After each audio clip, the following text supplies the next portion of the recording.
أعوذ بالله من الشيطان الرجيم بسم الله الرحمن الرحيم وما كان للنبي أن يغل ومن يغل يأتي بما غل يوم القيامة ثم توفى كل نفس ما كسبت وهم لا يظلمون أفمن ابتغى رضوان الله كمن باء بسخط من الله ومأواه جهنم وبئس المصير هم درجات عند الله والله بصير بما يعملون لقد من الله على المؤمنين إذ بعث فيهم رسولا من أنفسهم يتلو عليهم آياته ويزكيهم ويعلمهم الكتاب والحكمة وإن كانوا من قبل لفي ضلال مبين أولما أصابتكم مصيبة قد أصبتم مثليها قلتم أن هذا قل هو من عند أنفسكم إن الله على كل شيء قدير وما أصابكم يوم التقى الجمعان فبإذن الله وليعلم المؤمنين وليعلم الذين نافقوا وقيل لهم تعالوا قاتلوا في سبيل الله أو ادفعوا قالوا لو نعلم قتالا لاتبعناكم هم للكفر يومئذ أقرب منهم للإيمان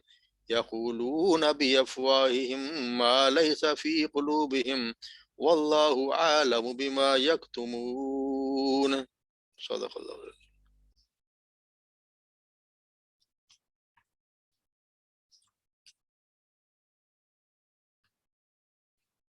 تو لفظی ترجمہ دیکھ لیتے ہیں۔ وما کانا اور نہیں ہے لنبی نبی کے لیے، یعنی کسی بھی نبی کے لیے یہ لائق نہیں ہے ان یغل یغل کہ وہ یغل کرے خیانت کرنے کو وہ خیانت کرے، من یغل اور جو کوئی خیانت کرے گا یاتی بما لائے گا وہ یا آئے گا اس کے ساتھ غل یوم القیامہ خیانت کے ساتھ قیامت کے دن، ثم توفا پھر وہ بدلہ دے گا پورا کلو نفس ہر جان کو ما کسبت جو اس نے کمایا وہم لا یظلمون اور وہ ظلم نہیں کیے جائیں گے، وہم اور وہ لا نہیں یظلمون یہ فعل یہ مجہول جو نہیں ظلم کیے جائیں گے۔ فمان ابتغا اور جو کوئی ابتغاء رضوان اللہ کی خوشنودی چاہتا ہے، کمن باء کیا ہو سکتا ہے، کیا مثال اس کی، من جو باء جو آیا بسخط من اللہ اللہ کی ناراضگی کے ساتھ، یعنی یہ دونوں برابر ہو سکتے ہیں، وماءہ جہنم اور اس کا ٹھکانہ جہنم ہے، وبئس المصیر اور بہت بری رہنے کی جگہ ہے۔ ہم درجات ان کے لیے ہیں درجات عند اللہ اللہ کے پاس، واللہ بصیر بما یعملون اور اللہ دیکھنے والا ہے اس کو جو یہ کرتے ہیں۔ لقد اور بس یقیناً من اللہ احسان کیا اللہ نے علی المؤمنین مومنین پر اذ بعث فیہم جب مبعوث کیا یا بھیجا اس نے ان میں رسولم ایک رسول من انفسہم انہی میں سے، یعنی انہی میں سے ایک رسول بھیجا یتلو علیہم جو تلاوت کرتا ہے ان پر آیات ہی ہماری اس کی آیات کی، ویزکیہم اور تزکیہ کرتا ہے ان کا، ویعلمہم اور وہ سکھاتا ہے انہیں الکتاب والحکمہ کتاب و حکمت، وَإِن كَانُوا اور یقیناً وہ تھے من قبل اس سے پہلے لفی یقیناً ضلال مبین کھلی گمراہی میں۔ اولما اور کیا لما جب اصابتکم اب اس پہنچی تمہیں مصیبت ایک مصیبت، قد تو یقیناً اصبتم تم پہنچا چکے ہو، مثلیہ تم پہنچا چکے ہو ان کو، مثلیہ اس سے دگنی، قل تم نے کہا انا ہذا یہ کہاں سے آ گئی، انا ہذا یہ کہاں سے آ گئی، قل ہوا من عندی انفسکم کہہ دیجئے ہوا یہ من عندی انفسکم یہ خود تمہاری تمہاری طرف سے، یعنی تمہارے اعمال کی وجہ سے۔ ان اللہ علی کل شیء قدیر، اور بے شک اللہ ہر چیز پر قادر ہے۔ وما اصابکم، اور جو پہنچی تمہیں، یوم التقى الجمعانی، یوم یعنی اس دن، تق الجمعانی جب دو جماعتیں ٹکرائی یا مقابلے میں آئیں، فبإذن اللہ، پس اللہ ہی کے اذن سے، ولیعلم المؤمنین، تاکہ وہ جان لے مومنین کو، یا وہ ظاہر کر دے مومنین کو، ولیعلم الذین نافقوا، اور وہ تاکہ وہ جان لے منافقوں جنہوں نے منافقت کی، یعنی یا وہ ظاہر کر دے ان لوگوں کو جنہوں نے منافقت کی۔ وقیل لہم تعالوا، اور جب کہا گیا ان سے، تعالوا آؤ، قاتلوا فی سبیل اللہ، لڑو اللہ کی راہ میں، او ادفعوا، یا دفاع کرو۔ قالوا، انہوں نے کہا، لو نعلم، اگر ہم جانتے قتالاً، کہ جنگ ہوگی، لتبعناکم، تو ضرور بضرور ہم اتباع کرتے تمہاری، یعنی تمہارا ساتھ دیتے۔ ہم للکفر یومئذ، وہ للکفر، کفر کے قریب تھے، یوم اس دن، اقرب، زیادہ قریب تھے، منہم للایمان، ان میں سے ایمان کے مقابلے میں، یعنی اس دن جب یہ بات کرے تھے تو وہ ایمان کے مقابلے میں کفر کے زیادہ قریب تھے۔ یقولون بافواہہم، وہ کہتے ہیں اپنے منہوں سے، ما لیسا، جو نہیں ہے، فی قلوبہم، ان کے دلوں میں، واللہ، اور اللہ، عالم، خوب جانتا ہے، بما یکتمون، جو وہ چھپاتے ہیں۔ یعنی یہ ہم وہی پڑھتے آ رہے ہیں، جنگ احد کے بارے میں ہی تفصیل چل رہی ہیں کہ کیا کچھ وہاں پہ ہوا اور غلطیاں کہاں ہوئیں، اور اسی پہ اللہ تبارک و تعالیٰ تبصرہ کر رہے ہیں۔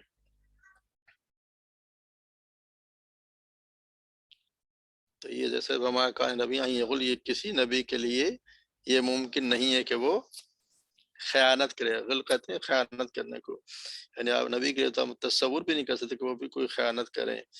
مگر یہ اصل میں ہوا ہے کہ جب وہ وہاں سے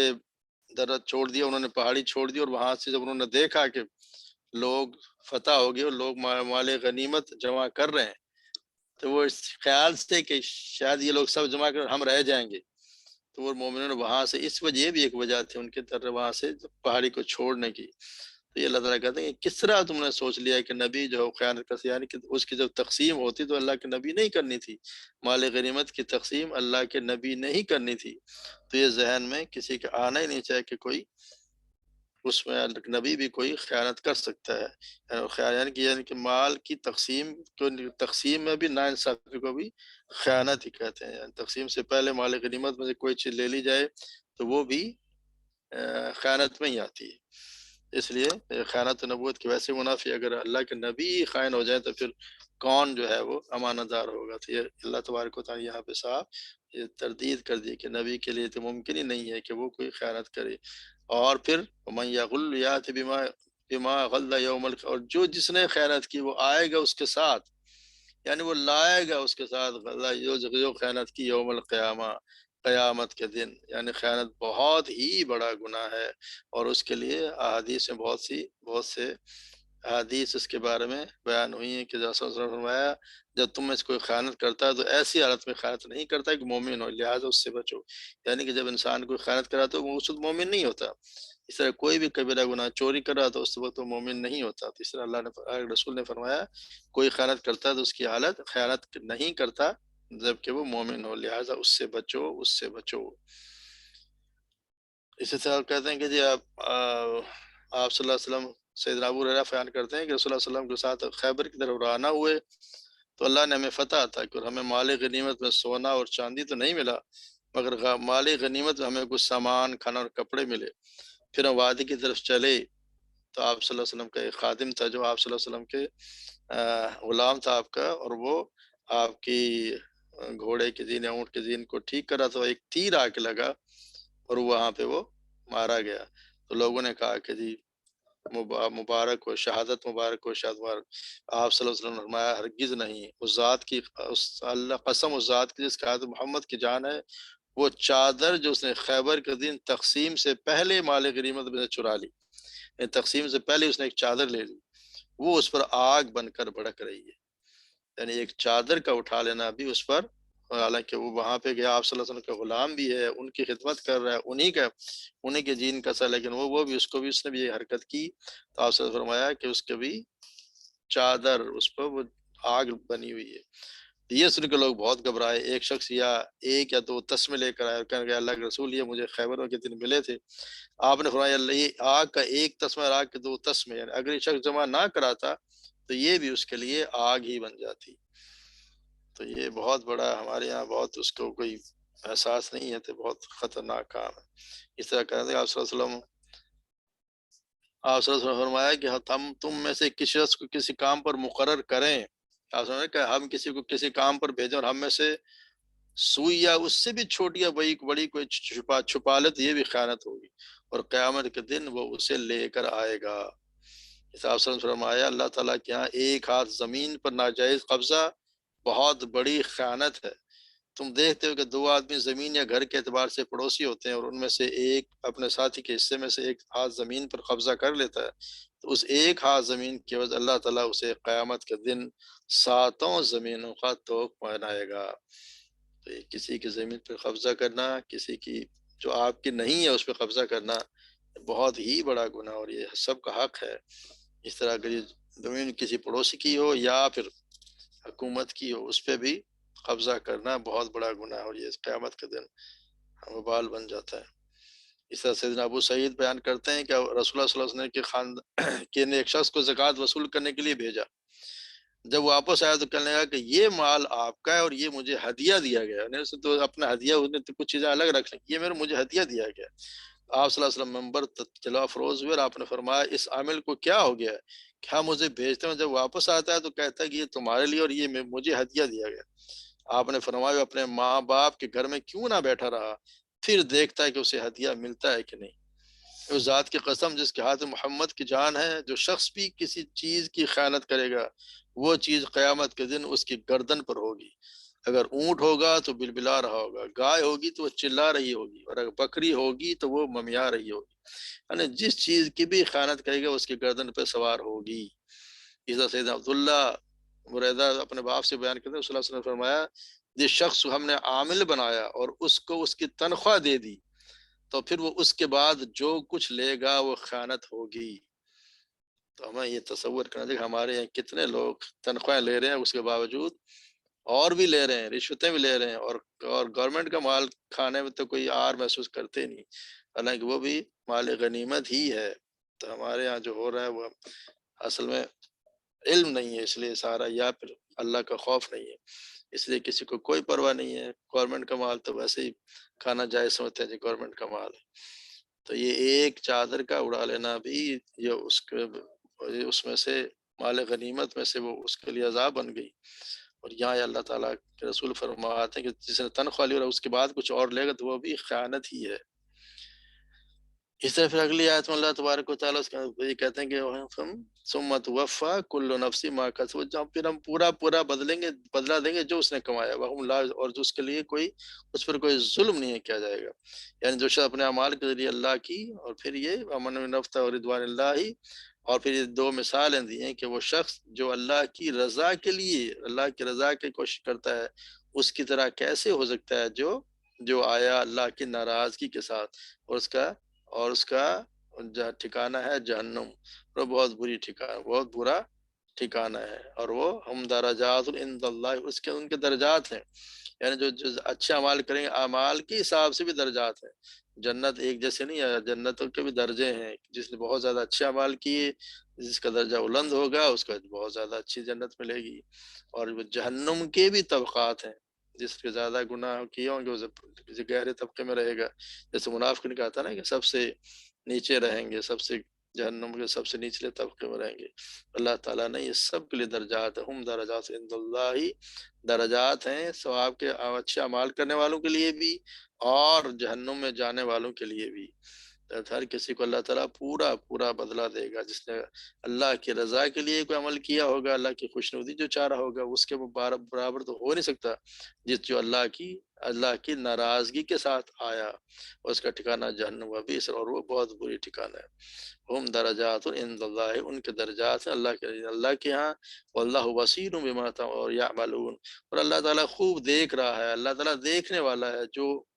وہ کرتے ہیں یا وہ کرتے ہیں یا جو ہم کرتے ہیں. اللہ تبارک و تعالیٰ دیکھ رہا ہے، کسی کو نہ بھی پتہ چلے تو اللہ ضرور دیکھ رہا ہے. پھر اللہ تعالیٰ کہتے ہیں لقد من اللہ علی المؤمنین، یقیناً، اور یقیناً اللہ بتائے من اللہ، یہ احسان کیا اللہ نے. یہ اللہ کا بہت بڑا احسان ہے مومنین پر. کیا احسان ہے؟ اذ بعث فیہم رسولا، جب اس نے مبعوث کیا ان میں رسولا من انفسہم،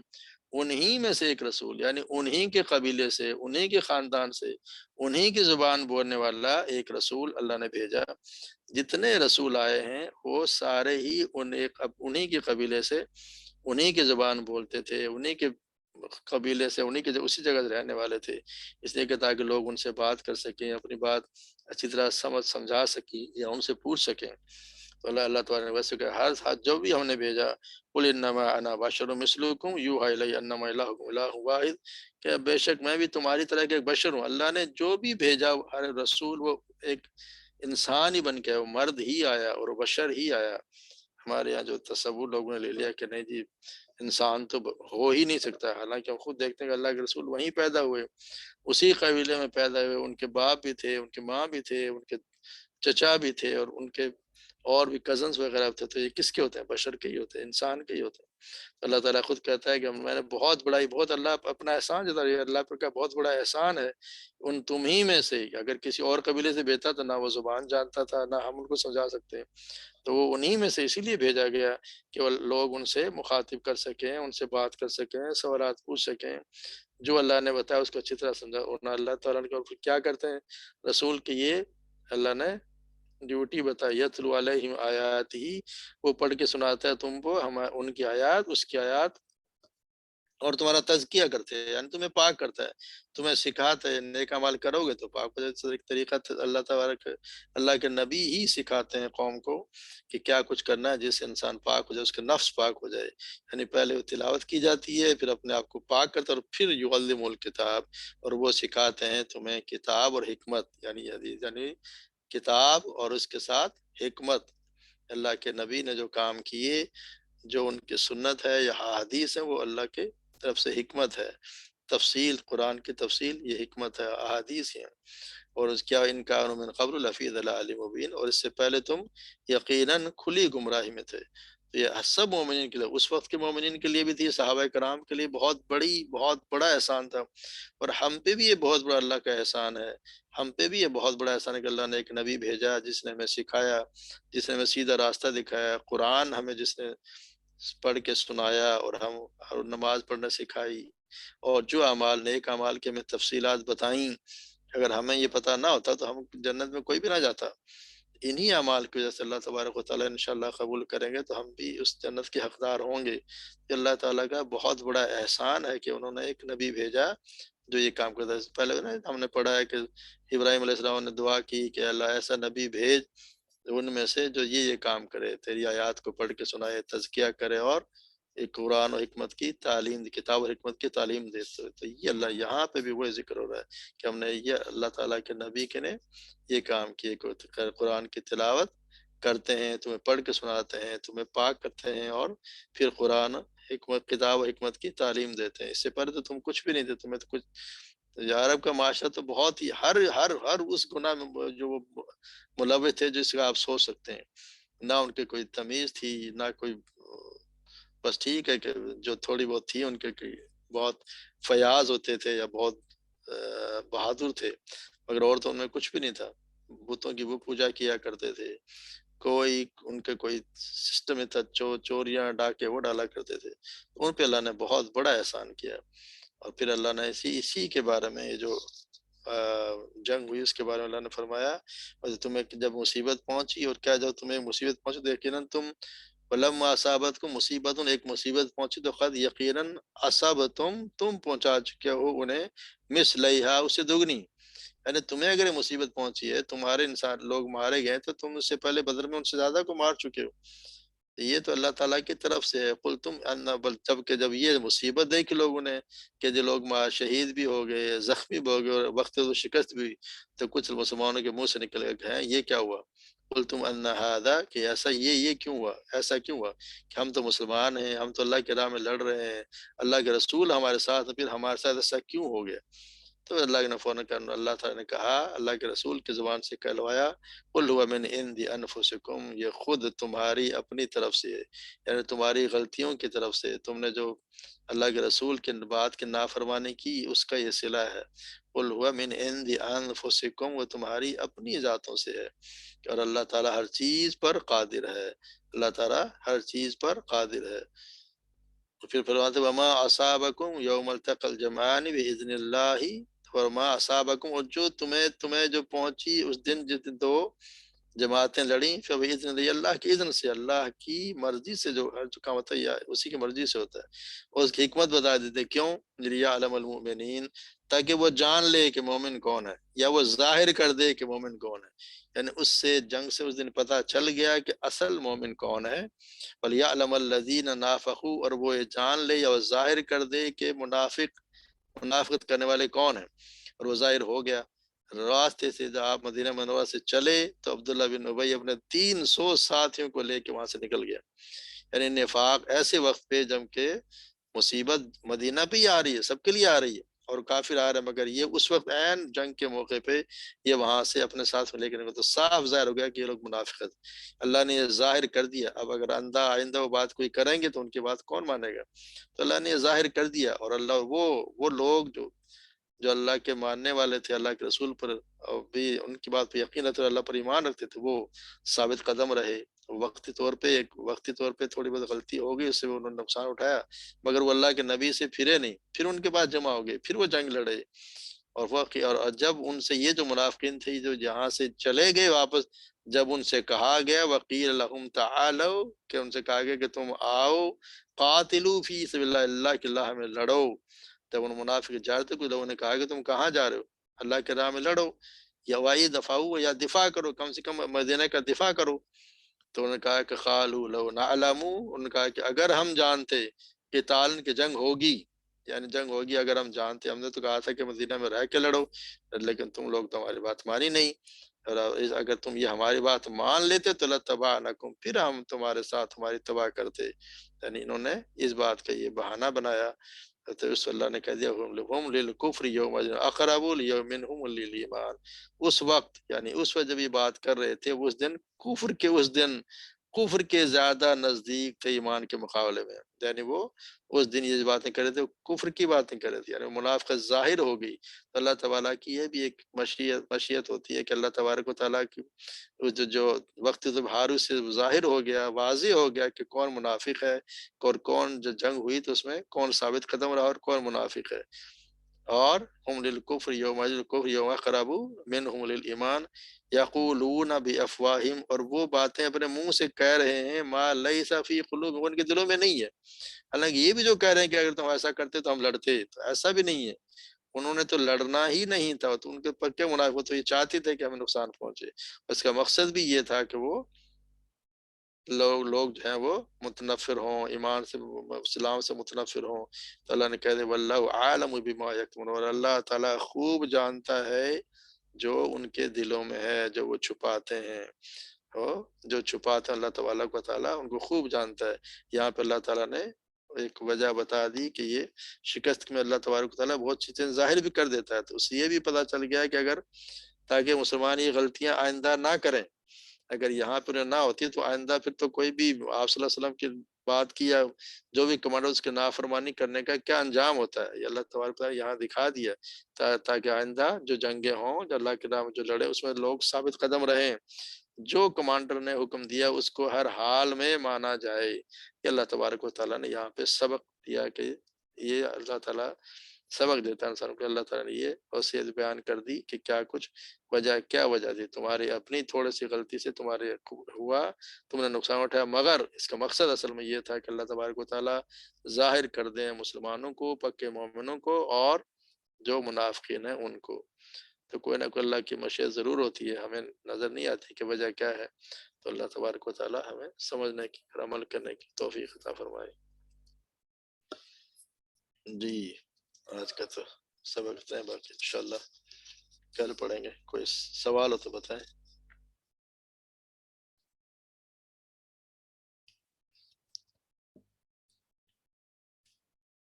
چلیں ٹھیک ہے پھر.